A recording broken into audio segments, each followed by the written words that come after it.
All right, welcome back to episode 18 of the Altered States Unplugged podcast. I am one half of the dynamic duo, Kyle Strubing. I am here with my life partner, my wife partner, JoJo Strubing. JoJo, baby, how we doing today?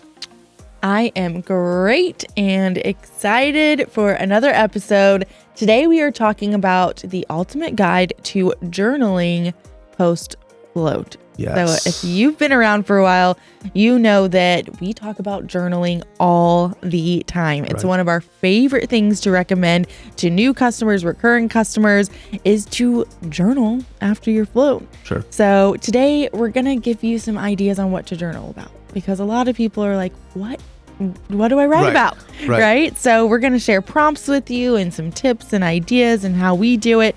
So many of you have shared with us that float therapy leaves you in a reflective kind of state. You feel more at peace.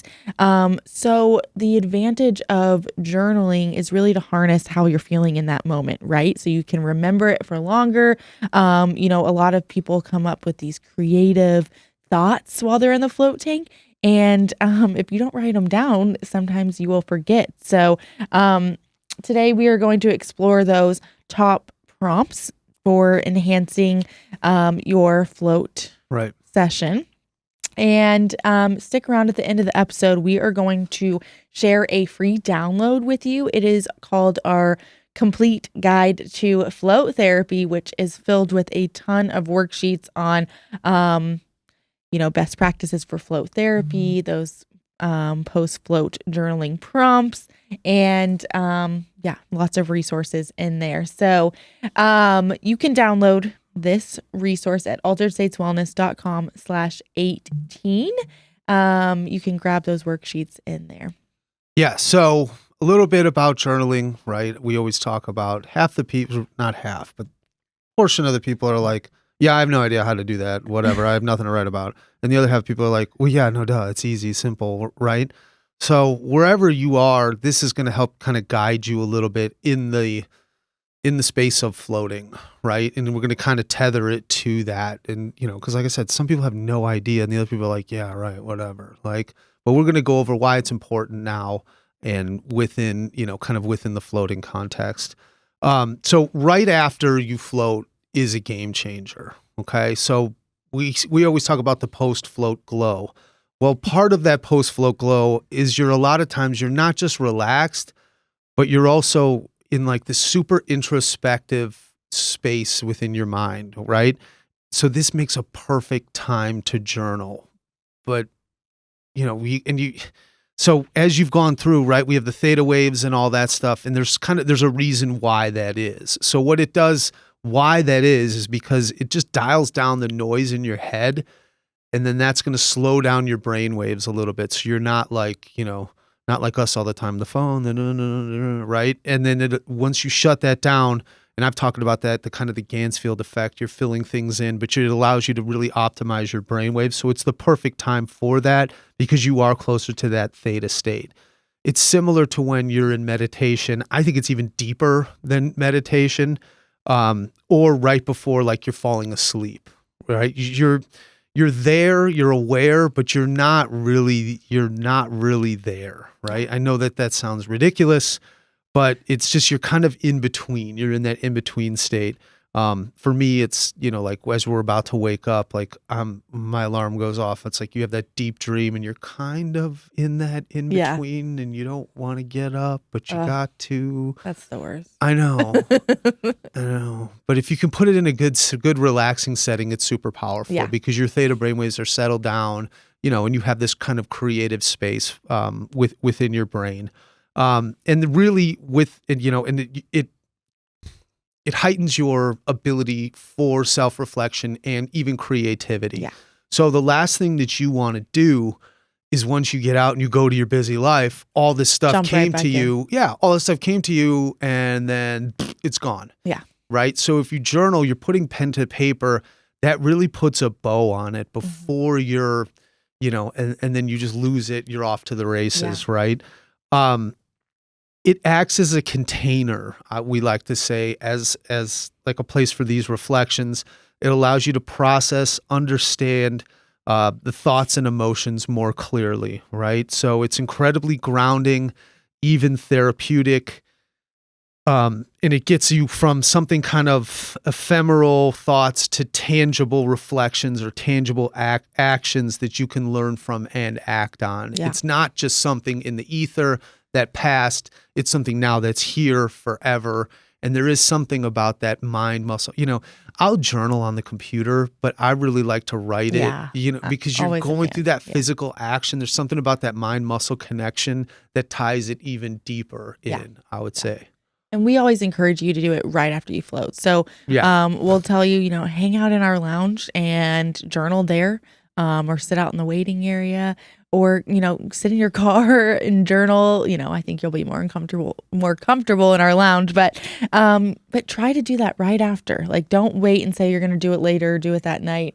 Right after, that's when you're really going to capture the most. And like you said, take advantage of that. And it doesn't have to be some drawn out process of 3 hours long. And if you want to do bullet points or whatever, that's okay too. It doesn't have to be this deep, you're not Shakespeare here writing the, whatever. Yeah. No, you're so right. And we're about to transition into some prompts, like just some ideas of what to write about. But like Kyle said, like there's no wrong way to do this. Like as long as you're putting pen to paper and writing down your thoughts, whether it's just words or full on sentences or bullet points, like as long as you're putting words on paper, you're doing it right. Right. A lot of times people will be like afterwards, like, hey, you want to hit the journal room? They're like, I don't know how to journal. And I'll just be like, here's a pen.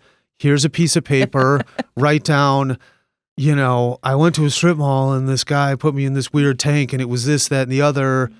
And then just explain, just describe the experience. Yeah. And then go from there. Yeah. So prompt number 1. Right. Exactly. A strip mall. Right. Okay, so we're going to talk about 5 journaling prompts today just to give you some ideas on where to get started. When I first started journaling, it helped so much when people told me what to write about. But then, like Kyle said, like once you get past that first or second sentence, like the words just start flowing, and then all of a sudden you're writing about something you had no idea you were even thinking about. So number 1 is reflecting on the visit. So what thoughts surfaced during your float session that you found surprising or enlightening? So this prompt is great for kind of uncovering those hidden insights or ideas that came to you while you were in the float tank. So really taking a minute to think about, what were you feeling while you were in there? What were you thinking about? Sometimes, it's an hour, 2-hour session. You think about a lot of things while you're in there. So taking a step back and saying, what was I really thinking about? And then you might realize, wow, I was thinking about this memory from childhood that I hadn't thought about in forever. Or, I was having some emotions about my boss that I didn't even know I had. Really think about all those little things that came up for you while you were in there. And you might pick one out that was kind of surprising to you or kind of enlightening to you, right? Yeah, if something keeps coming up in the float tank, definitely journal about it. Definitely put it down. You try to kind of, we always coach people to kind of move off of something. Don't let your thoughts linger on one specific thing, but also don't let your mind race like crazy.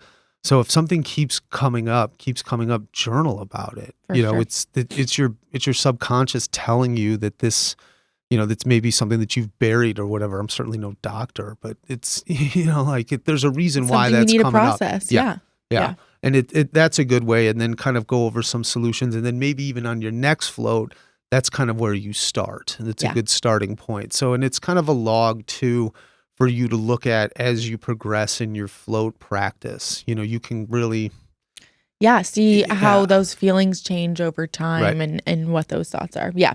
So number 1, the easiest one to do is just reflect on that visit. Think about what thoughts, emotions you had in the float tank. Were there memories that were popping up? And were any of them surprising to you? So number 1, reflecting on the visit. Number 2 is called sensory recall. So what we're doing with this one is you're describing in detail what you felt, what you heard, and what you saw during your float. So where were all those senses? So, the whole point of sensory deprivation is cutting out those senses. But as you start going through these memories and these emotions, you'll find yourselves almost feeling like you're in these different places, right? So you felt like you were on the field catching that ball, or you felt like you were in the office giving that presentation. And so kind of reflecting on all those little things that you felt and saw and heard and smelt while you were in there. And it's pretty amazing when you take a minute to journal about it, all those little sensations that you had. So how did those sensations make you feel? And then this really helps anchor that experience for you. So if you are practicing your float for a presentation, and you're imagining a lot of those senses that you're going to be feeling, if you go journal about it again, it's going to help anchor that in and help you nail it even more, right? Yeah, it just makes it much more visceral. It makes it more real. That like, if you're giving a work presentation, like go over the senses. It's going to feel. Your office is cold. You feel cold in there. Your presentation's around noon, and your cubicle mate cooks fish in the microwave. You don't smell the fish. But no, it just makes it a lot more real. And then it can prepare you for something like that. And that's just almost a next level manifestation. Next level visualization manifestation. So it's just it's locks important. it in. Yeah. You just visualized it. Now go write it down again. Right. Write it down and really focusing on, like you say this all the time, but not only like what it was like to be there, but how did it feel to be there in that moment? If it's a conversation, if it's a great memory that you have sitting on the side of a mountain, right. What did it feel like to envision yourself being there again, right? So number 2 is that sensory recall. Do you want to do number 3? Yeah, number 3 is emotional exploration. It's funny how you put me on the emotions, huh? A little subtle jet. No, I'm kidding. Did any particular emotions come into the forefront during your float? What does that tell you? Kind of the current state of your mind or life situation. It's just a real powerful prompt for connecting deeper with your emotional self. Now, I tend to avoid negativity within the float tank. I try to keep it 100% positive. So, maybe then when I get out, I'm just a psycho, but no, you want to really, like I said, I try to keep it a lot more positive in there because I want to keep the visualization and everything moving. And I want to give myself that, no failure type feel. Yeah. But it's okay to have a negative emotion towards it. It's perfectly normal. We might need to talk to your therapist about that avoidance. So I'm just kidding. But but negative things pop up. They do. And I will have a lot of times customers will walk out and say, that was a really hard one. Sure. Or they might even be crying sometimes. It does bring up some emotions sometimes. A lot of us, because we live this fast-paced life, we don't take a minute to process emotions. And a lot of us find that sometimes laying in that float tank for an hour is the first time we've allowed ourselves to process an emotion. And so it can be a sad emotion. And one thing that really helps me here when I'm journaling about a specific emotion, let's say it's just like I felt sad, is to go through ask yourself why 5 times. It's something I learned from my therapist. Right. But the 5 whys. So why did I feel sad? Well, I was processing someone passing away in my life, and why does that make me sad? Well, I'm really missing them. And why am I really missing them? And because they used to be there for me all the time. And then you ask yourself, well, why were they there for you? Well, because I didn't have anyone else. And then you kind of find that you almost find a solution out of that. Well, man, I need to find someone that's there for me in those times of need, or, yeah, no, that's great. So you just keep asking yourself those 5 different whys, and it kind of helps you, you're not going to solve every problem, but at least figure out what it is maybe that you're needing from that emotion. Sure. Right. So the 5 whys can always help with the feeling, and even those happy emotions too. Why was I feeling so happy in there? Well, because, I'm in love. I went on a date. I don't know. Right. You went on a date. Not me, but I don't go on any dates anymore. No, we can go on dates to to stores and new locations now. Yeah. But yeah, it's just Yeah. pretty So good. that's a fun one too. All right. So reflecting on your visit was number 1. Number 2 is that sensory recall. And then number 3 was the emotional exploration. You want to hit us with number 4? Number 4 is gratitude grounding. Do your 3 gratefuls, right? 3 grateful things during, before, or after your float. It's, what stands out now, what's top of mind. Gratitude can really amplify positive effects of float therapy, boosting your mind and your overall outlook. I used to do a lot of wake up and do 3 gratefuls. I try to now. It's not as top of mind, but sometimes you got to search for it, and that's okay. Yeah. Because you're really it just puts you in a better spot to think of what you do have and focus, Mr. Positivity here, right? Yeah. Focus on what you do have and what you don't. Yeah. And it's good to look for that because it can just switch the frame, your whole lens in how you're viewing whatever interaction or your life in general. I'm grateful for my wife. I'm grateful for living in Texas, and I'm grateful for the dogs. Something simple like that. And then maybe it evolves. If you did that yesterday, you gotta dig deeper, and then you kind of get more granular on it, and it's super powerful. Yeah, yeah. Especially in those days where you're struggling and having a tougher day, just sit there and make those lists after that flow session. I'll go on sometimes 50 things, and they are as simple as grateful for these new shoes. I'm grateful for my mom's text this morning. I'm grateful for, whatever. But for Kyle Mark Strubing. And then, the list gets bigger and bigger. And then you realize man, I've got a lot to be. Yeah, a lot going for me. Yeah. Shit's not that bad. Pardon my French. But it's not that bad. Compared to a lot of people, and comparison is the thief of joy. I get it. But compared to a lot of people out there, I'm doing pretty darn good. Yeah. It's going to be all right. I got 2 legs, 2 arms. We're going to be all right. We get through it. So it really helps. And there are studies out there that show that really doing these gratitude lists actually boost endorphins. And it's just a great way to round out that float session. You come out feeling calmer. You sit there for a moment and think about all the things you're grateful for. You're going to leave feeling on cloud 9. There you go. There you take a little gummy sample and you'll be real good. Get a nice night of sleep and then do it again. We got you covered. All right, so I'm going to go number 5 then is future focus. I love this. This is I don't know, because I feel especially in the float tank, you're there already. Yeah. I talk about it. Your mind cannot tell the difference. Yeah. It doesn't know that you're actually in a tank. You can just take it anywhere. And that's kind of that projection thing. But it's, what intentions or goals feel more important to you after your float? That's a big one, right? Prioritizing internally really helps. How can you start to integrate some of those things into your daily life, right? And what this prompt is going to help you do is help turn your float inspired,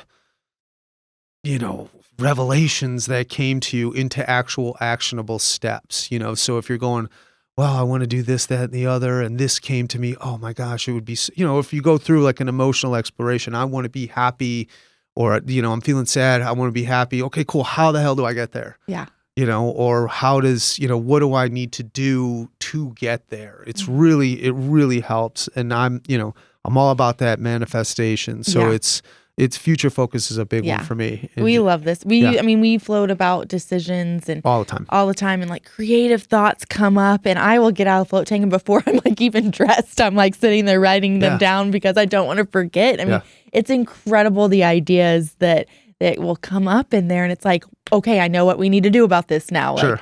It blows my mind every time. It really does. Do your float provider a solid and make sure that you shower up quick and then go journal. Don't go journal for 45 minutes and take up the room. Yeah. And then we have a lounge for that. Yes. It would be a lot more comfortable, a lot less humid and everything like that. And the staff will still greatly appreciate that. Yeah. Yes. Absolutely. For sure. Yeah.